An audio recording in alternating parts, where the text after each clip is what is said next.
Très chers téléspectateurs de Black TV News, sentez-vous une fois de plus salués. L'élection présidentielle chauffe actuellement à Yaoundé.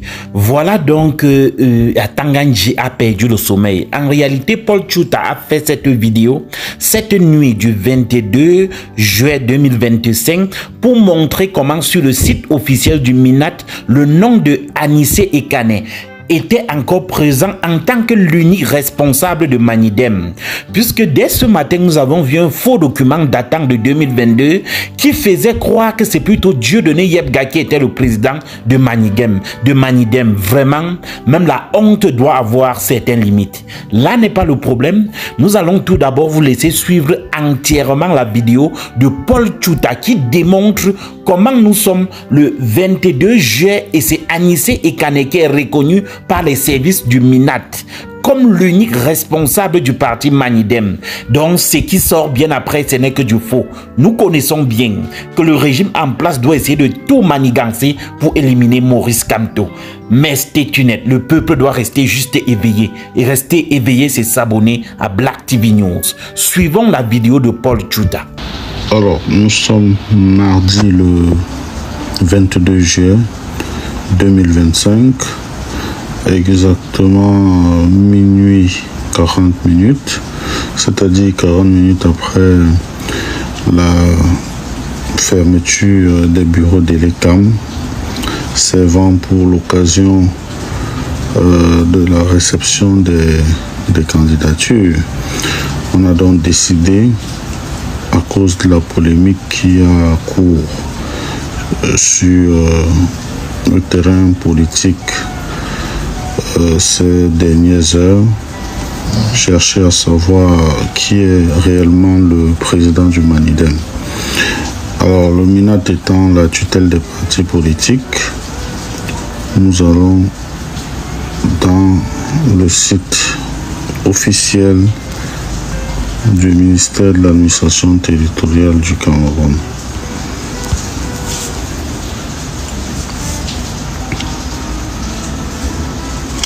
Voilà le site. Nous faisons une recherche rapide.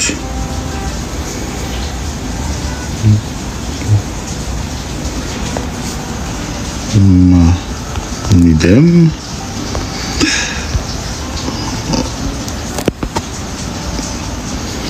Voilà le résultat pour Manidem. On va dans lire la suite.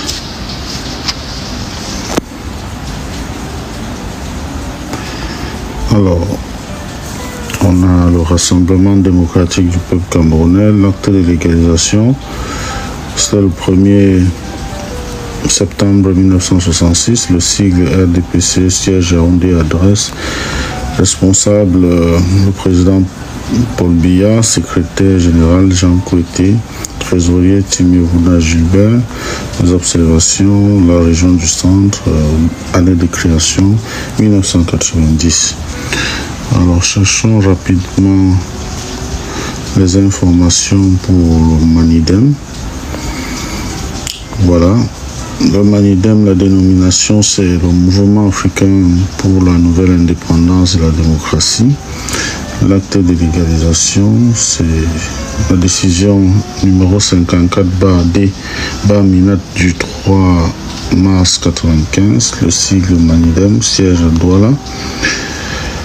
Les responsables, le président Anissé Ekane, vice-président Ndormo, fils Valentin Jean, trésorier Tichou Florence. Observation néant, la région du littoral, année de création 1995. Donc, selon le site internet du ministère de l'administration territoriale du Cameroun, le président du Manidem est bel et bien Monsieur Ekane Anissé. Nous rappelons que nous sommes le 22 juillet 2025, il est minuit 43 minutes. Très chers téléspectateurs, voilà donc ceux qu'on veut les laisser diriger le pays. Alors, ils veulent tout faire pour que Maurice Kamto ne parte pas aux élections. Et je vois certains villageois tapis dans l'ombre de leur village, en train de défendre ce régime sadique. Mais, très chers téléspectateurs, dites-moi, quelqu'un qui défend ce type de régime, est-ce qu'il est encore humain? J'ai l'impression que tous les animaux d'Afrique ont été expropriés, ont été déplacés pour venir les entasser au Cameroun. J'ai cette impression. Mais si à jamais le RDPC se vante tous les dimanches sur les médias qui sont représentés partout, mais si réellement ils sont représentés partout et qu'ils ont confiance en eux, pourquoi est-ce qu'ils ne laissent pas Maurice Kamto aller aux élections? Mais ils devaient laisser Kamto aller aux élections et ils tapent Kamto comme ils ont l'habitude de taper avec leur pourcentage. C'est parce qu'ils savent que cette fois-ci ça ne doit pas passer. Il ne suffit pas de se lever, aller voter et rentrer à la maison dormir. On doit voter et dormir dans les bureaux de vote pour surveiller nos votes. Le malchanceux surveillant du RDPC qui va vouloir faire ce qu'ils font d'habitude subira le sort des voleurs de zizi. Donc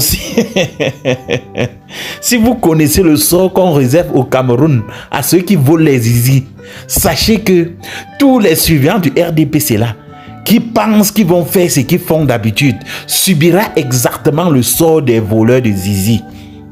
Rassurez-vous. Maintenant, puisque les Atanganji savent déjà, ils sont obligés de tout faire maintenant pour empêcher Kamto de ne pas aller aux élections. Mais restons quand même loyalistes. Ils savent très bien. Restons loyaux. Ils savent très bien qu'empêcher Kamto de plonger le pays dans l'instabilité. Mais ils s'en foutent. Et ce qui est bien curieux, c'est que ce sont les intellectuels qui comprennent cela. Ce sont les intellectuels qui sont en train de défendre Kamto. Et majoritairement, les intellectuels qui n'ont pas faim. Mais je suis très surpris de constater que ce sont ceux-là qui ont faim, qui sont tapis dans les villages, qui sont en train de soutenir le régime. Et une fois que les élections vont passer, les mêmes seront les premiers à pleurer. Oh, Paul Biya ne fait plus rien pour nous. Oh, le pays est monté. Oh, ces enfants ont tout gardé les richesses. L'heure du changement arrive, ils disent, ils ne sont pas intéressés. Ils ne sont pas intéressés. Mais déjà, c'est une première victoire pour Kamto. Pour ceux qui le savent très bien, en 2018, le niveau de haine anti-Bamileke qui était monté ici au pays, les Camerounais sont devenus sages. Ça ne pouvait pas passer cette fois-ci. Les Elimbi Lobe avec les Mbandakani, avec les têtes noires de coco. Il s'appelle comment? C'est lui qui travaille à l'université Yaoundé 1. C'est Owonangini. Les têtes de noix de coco là, comme c'est vide à l'intérieur. Mais vous voyez que cette haine anti-Kamto, c'est devenu personnel. Ce n'est plus devenu une histoire où on devait monter les bêtises contre les Bamileke, les bêtises. On a tout compris, le jeu. Mais je demande bien, ces gangs qui ont pris en otage le pouvoir, qu'est-ce qu'ils en font de ça? Leur vie s'enrichit parce que vous ne pouvez pas confisquer tout un pays alors que vous êtes déjà riche pour ne pas aider ce pays. Même le diable lui-même en question, quand tu parviens à réussir à ces conditions, il te rend quand même riche. Mais vous autres, qu'avez-vous fait?